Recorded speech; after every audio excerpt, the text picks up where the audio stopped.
नमस्कार, आज हामी कुरा गर्दैछौँ नयाँ बन्दमुखी सामूहिक लगानी योजना एलएस होराइजन 12 को बारेमा।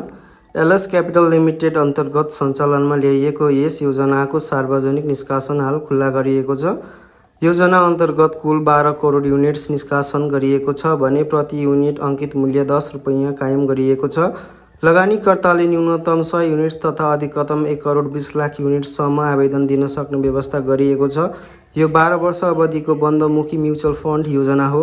योजनाको बिक्री प्रबन्धकका रूपमा एनआइएमबी क्यापिटल लिमिटेड रहेको छ। लगानीकर्ताले आफ्नो मेरो सेयर तथा सिएएसबीए सदस्य बैंक तथा वित्तीय संस्था मार्फत आवेदन दिन सक्नेछन्।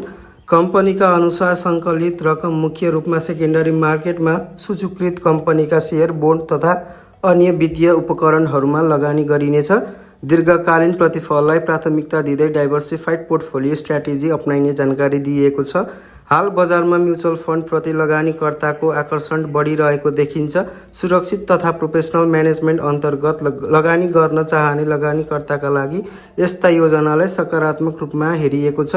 धेरै लगानीकर्ताले दीर्घकालीन फाइदालाई ध्यानमा राख्दै यस योजनामा आवेदन दिन थालेका छन्। एलएस होराइजन 12 को इकाइ बाँडफाँड सम्पन्न भएपछि नेप्सेमा एलएसएस12 सङ्केत मार्फत दोस्रो बजारमा कारोबार खुल्ला हुनेछ। यही थियो एलएस होराइजन 12 सम्बन्धी मुख्य अपडेट। धन्यवाद।